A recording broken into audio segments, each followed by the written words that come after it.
Welcome to The Explainer, where we make complex topics simple. You know, in machine learning, it's often the small choices that make the biggest difference. Today, we're tackling a crucial one, choosing between normalization and standardization. So let's figure out which one is right for your data. All right, let's kick things off with a common problem. So, you built this super smart, powerful machine learning model, but the predictions, they're just off. What's going on?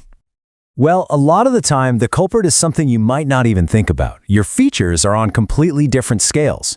I mean, think about it. You're trying to compare someone's age, in years, with their salary in dollars. The massive numbers for salary can totally dominate the model's logic. This creates a huge bias, which can tank your performance and make training take forever.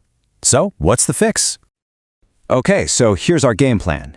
We'll start with the scaling problem itself. Then we'll meet our two main players, normalization and standardization. We'll put them head-to-head, and then the big finale, how to make the right choice. All right, Section 1, the scaling problem.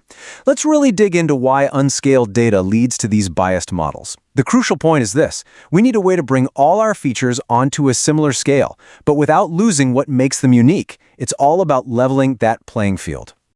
And this whole process, it's called feature scaling. It's a really vital part of prepping your data, and it introduces our two main techniques, our two heroes for today, normalization and standardization. First up, let's meet normalization, which you might also hear called min-max scaling.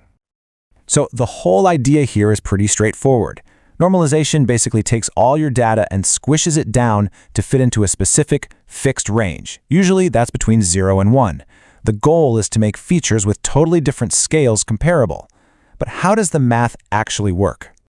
Well, it's all in this formula. For any given value x, you subtract the minimum value from that entire column, and then you divide the result by the range of that column. The max minus the min. Simple as that. And check this out. This is what it looks like in practice. It's pretty cool. So, a feature like room with a value of 2 becomes 0.6.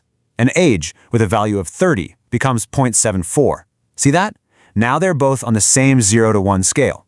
The model can finally compare them fairly, without the big numbers bossing the small numbers around. Okay, time to meet our second contender, standardization. You'll also hear this called z-score normalization. Now this one's different. Unlike normalization, standardization doesn't try to cram your data into a neat little 0 to 1 box. Nope. Instead, it totally recenters the data's distribution so that it has a mean of 0 and a standard deviation of 1. And here's how it does it. You take your value x, subtract the mean of the entire feature, and then divide that by the standard deviation. So instead of min and max, we're using mean and standard deviation. Let's look at an example with salary. A salary of, say, 100,000 might become negative 1.41. What does that mean? It just means it's 1.41 standard deviations below the average salary. A higher salary of 140,000, on the other hand, becomes a positive 1.13. So the scale is totally different. But here's the key thing.